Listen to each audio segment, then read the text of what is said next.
Welcome to this video. In numerical linear algebra, we will often do operations with matrices and vectors, and we would like to compare them. So we would like to say that some approximation to a vector is accurate or is not accurate. And to do that, we need to talk about vector norms and also matrix norms. So that is the topic of this video. So let's have a little outlook of the contents of our video. We will start with the inner product or dot product or scalar product. You take two vectors and you can compute the dot product. Normally that's very useful to compute angles between vectors.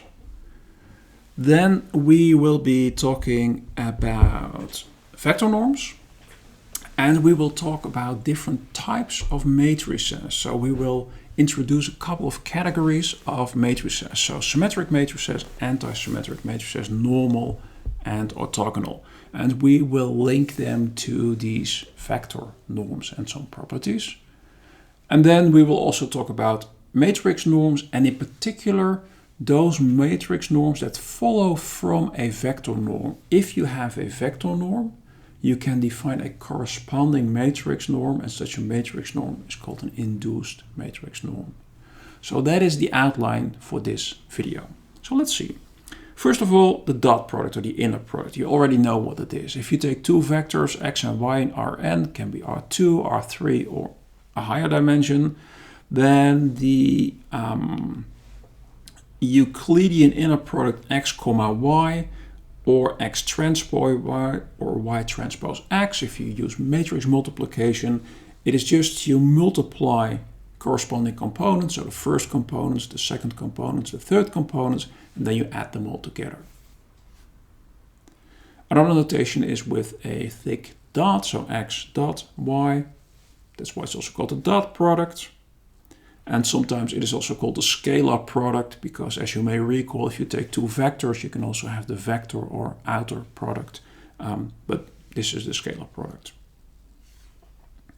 Now, one of the properties that we will likely use in quite a few of our proofs is if you start with the scalar product or inner product of ax with y, then using the definition up here, I can write that as ax transpose times y. Hopefully you recall, if you take the transpose of a product, you can do that, but then the order swaps around, so we have x transpose a transpose y. And if I regroup that, I can also write that as the dot product, the inner product of x with a transpose y. So basically what I've done here with a little bit of trickery is I have said that if you have ax comma y, this scalar product, then I can move the a to the second argument like this, but then it gets a transpose. So if you move a matrix from one argument to the other argument, you get an additional transpose. And we will be using that. So as I said, what we would like to do is if you have two vectors, say we have vectors, let me write a little bit on this. Say that we have a vector u and we have a vector v. Then somehow I would like to have a means to say that they are close together, that they are similar, that u and v are approximately equal. So the way you can do that is by saying, well, I'm going to compute the distance or the length of the vector u minus v. So I subtract them, and from u minus v I compute the norm or the length, and I would like that to be small. So what is a length? You have the normal length as you know it in 2D and in 3D. So for instance in 2D, if you have a vector with components x and y, it is the square root of x squared plus y squared. But you can generalize that concept. So here is a very general definition, but you should always think of length when I talk about vector norms. So let's see. So we call a function, and we denote it here with the double bars, from Rn, so it takes a vector and it goes to the real numbers. We call that a vector norm if it is bigger equals 0, so it's like a length, we don't want it to be negative. And also if it is equal to 0, then we want to be talking about the all zero vector. So if I take a vector and I know that the vector norm of that vector equals 0, then the vector should be 0. Furthermore, if I multiply with a number alpha, then I can pull it out of the norm with an absolute value. And the absolute value is because we want it to be non-negative. So if I have a vector and I multiply it with -2, I want the length of that vector to be twice the original length. And then we have the triangle inequality. So if I compute the norm of x plus y, I want it to be less or equal norm x plus norm y. So if a function has all these properties, we call it a vector norm. And then let's look at a couple of important examples, so examples that we will actually be working with, the most important vector norms. The normal norm, which is the 2 norm, or the Euclidean norm. So that is, if you take all the components, square them, add them together, and then take the square root. You can also write that with the inner product, the square root of the inner product of x with itself. Another one, and you can show that it holds all these properties. So all these properties you should verify. I'm not going to do that here. I trust you've seen that before. The one norm is if you take all components, absolute value, add them together. And then finally the infinity norm is if you take components, absolute value, and you take the biggest one. So that is called the infinity norm. An equality that may come in useful at times is if you take the absolute value of the dot product, it's less or equal norm of x times norm of y. Again, I think you've seen that before, so I'm not going to prove it. You can use this to show that this inequality holds. If you take the 1 norm of a vector, it's always less or equal square root of n times the 2 norm of that same vector. Now, using these properties, we can define some special types, categories of matrices, and show that they have certain nice characteristics. So a matrix is called symmetric if A transpose equals A. It is called antisymmetric or skew symmetric if the transpose equals minus A. And it is normal if A transpose and A commute, if A transpose times A is the same as A times A transpose. So as you may recall, in general, for matrices, AB will not be equal to BA. So in general, AA transpose will not be the same as A transpose A. If this holds, so if they commute, then you call a matrix normal. And normal matrices have one nice property. The 2 norm of A transpose X is the 2 norm of AX. So how can you see that? Well, if you take A transpose X 2 norm and you square it, I square it because I don't want to write the square root all the time. So this is the dot product of A transpose X with A transpose X. And now with the property for the inner product that we have seen, I can move this A transpose to the second argument. And if I do that, then I get X, comma, A transpose X. So if you do the A transpose transpose, you have A again. So that's what I used here. Now I use that this matrix is normal. So I can also write this as X, comma, A transpose A X, because our matrix is normal. And now I'm going to move this A transpose back to the first argument, which means that I have AX, comma, AX, which is equal to AX 2 norm squared. And because these norms are non-negative, I can take square roots on both sides of the equality, and you see that I have proved the statement here. So this is something that holds for normal matrices and not necessarily for general matrices. Okay. Next category. A matrix is called orthogonal if A transpose is A inverse.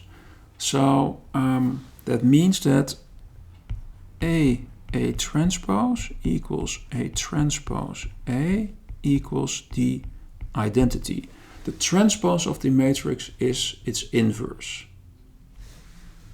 Now, these matrices also have a nice property. They preserve length. If you take a vector x with a certain length, then AX will have the same length in the 2 norm. So how can we see that? Well, very similar to the proof we did before. So again, I'm going to start with ax 2 norm squared, because then I can write it as ax inner product with ax, and I don't have to write the square root. I move the a to the second argument. Well, this here is the identity. So this is x comma x, which is the 2 norm of x squared. So here you see why this holds. This property already gives an indication of what type of transformation this is. So it's a linear transformation because you multiply with a matrix. It preserves length, and you can show that these types of transformations, so here it says once again an orthogonal matrix preserves the length of a vector. And this is a nice property because if you do many computations and if a matrix, if you multiply by it, a vector gets a bigger length, then if you do that 1,000 times, it can get bigger and bigger and bigger. And you don't really want that in numerics. You would like to have numbers of order 1, say, and not very large or very small numbers. So this is a nice property. And examples of orthogonal transformation are rotations or mirroring. Mirroring is rotating over 180 degrees. But if you have a rotation of a vector over a certain angle alpha, then A transpose will be rotating back. So rotating over minus alpha, and that's the identity. So that's the type of transformations that you should think of here. And then one more thing that's very confusing. So this is called an orthogonal matrix. But what it really means, if you would look at the columns of the matrix, is that they form an orthonormal system. So every column of A is orthogonal to the other columns, and they have length 1. What would have made way more sense, just in terms of naming, is if we would call this here an orthonormal matrix, and if A transpose times A is a diagonal matrix, if we would call that orthogonal, so not necessarily length 1. But it is orthogonal, and still they have length 1, all the columns. So all the textbooks use this definition, but it's a bit confusing. So what would be more logical? More logical, A transpose A equals I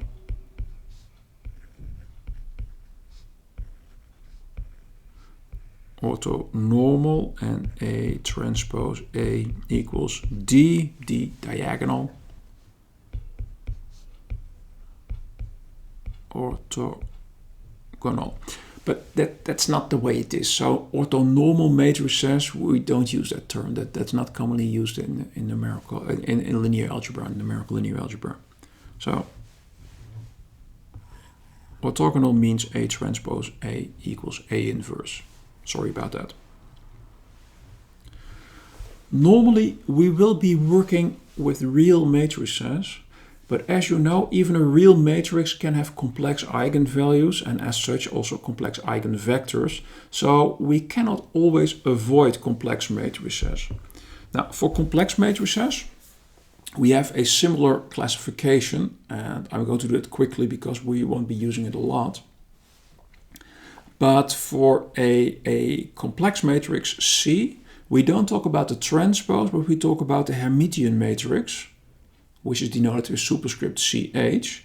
And then, well, we take basically the transpose, but we also do the complex conjugate. So that's in addition to taking the transpose by mirroring in the main diagonal. And once you have this CH, then we can talk about the Hermitian matrix if CH equals C, anti-Hermitian or skew-Hermitian if it is minus C. We can talk about the normal matrix, just like for real matrices, if these two commute. And if CH is C inverse, we call it unitary now. So that will be the equivalent of orthogonal for real matrices is unitary for complex matrices. Now, just like we would like to be able to compare vectors, we would also like to say that two matrices are close together or not close together, or measure that distance somehow. So we will also be talking about matrix norms. And the definition of matrix norm is well, identical, no, but it's very, very similar to vector norms. So it should be non-negative. If the norm is 0, we want to be talking about the all-zero matrix. If we multiply with some scalar alpha, we can pull it out and add absolute value. And we have the triangle inequality. Now, this is a very general definition of matrix norm. There is a special category that we will actually be using most, which are so-called induced matrix norm. So what is an induced matrix norm? It means that if you have a vector norm, you can use it to define a matrix norm. So what I do is, if you have a vector norm, then I can compute for any vector x the norm of ax over the norm of x. So in this quotient, both in the numerator and denominator, we have vectors and vector norms. And I'm going to take the maximum over all non-zero vectors x. And you can show, again, I'm not going to do that, but you can show that all of these properties in the blue box, they hold for such a definition. And these we will be using most.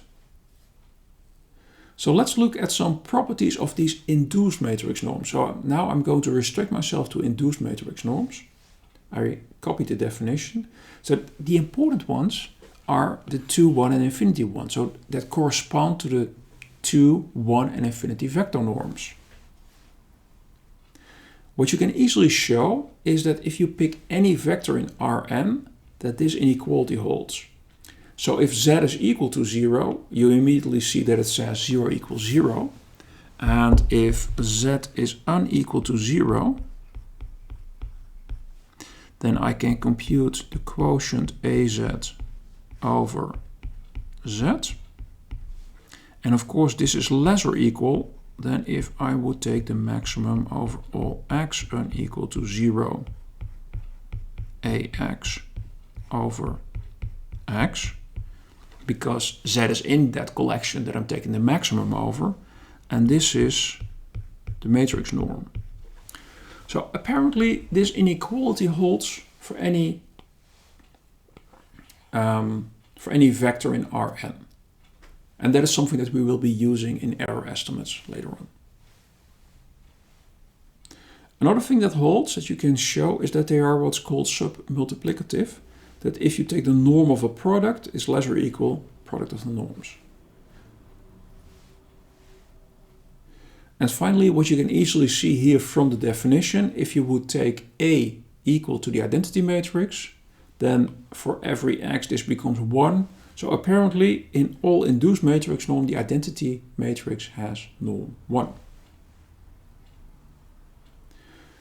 Now, one thing where these induced matrix norms are useful is that they immediately give an estimate for the spectral radius. So as you may recall, the spectral radius is the absolute value of the biggest eigenvalue. So you take all the eigenvalues, you take absolute values, you take the biggest one.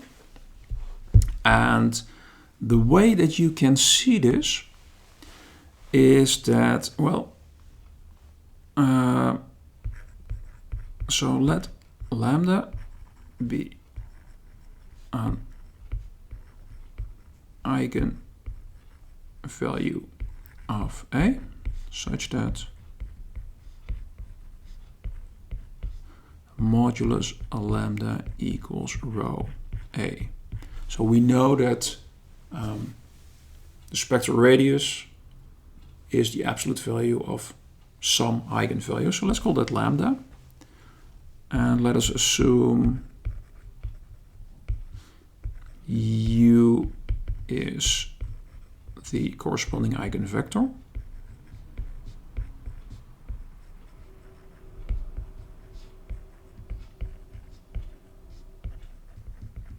eigenvector.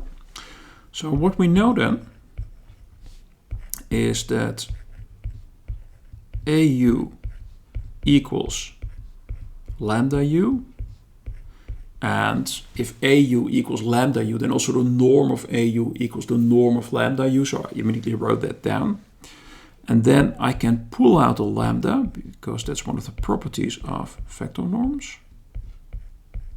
So what you see is that apparently lambda equals AU over norm of u.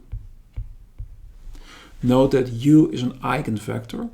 As such, u is unequal 0. So I can divide by the norm of u. That's also going to be unequal to 0. And this here, we have just seen that, is less or equal norm of A if A is an induced matrix norm. So that proves the theorem. So we see that the spectral radius is apparently less or equal any induced matrix norm. So if we have an easy way to compute for a matrix, you give me a matrix to compute the 2 norm, 1 norm, infinity norm, then I immediately know something about the eigenvalues of that matrix, that they're all smaller in absolute value than this number. Now, for the vector norm, I told you that the 1, 2 and infinity norms are very important. The same holds for matrix norms. So if we look here, then the 1 norm, if you would like to compute it using this definition, that's not going to work here, because I have to take a maximum over infinitely many vectors, and that's not going to work out. So there is a different characterization for the 1 norm, which is the maximum over j. If you sum over I absolute value of the entries of your matrix. So you take your matrix and you take the entries, you take absolute values, and then if you add them all together, so then you have something like the absolute column sum. Then if you take the maximum, that's this maximum here, that is the 1 norm. Similarly, the infinity norm is the same if you add per row. So you take all absolute values, add per row, look at the biggest number. The 2 norm is a bit more complicated, and we will prove this later. But for now, I already want to give you the formula. It is the square root of the spectral radius, so the biggest eigenvalue, of A transpose A or AA transpose. They have the same eigenvalues. We will also see that in what's to come. So how does this work? Just a tiny example. If you have this matrix here, this 3 by 3 matrix, then for the 1 norm, I have to sum per column, and I have to take absolute values. So what you would get is 6, 3, and 7, and I have to take the biggest one, which is 7. For the infinity norm, I have to add per row.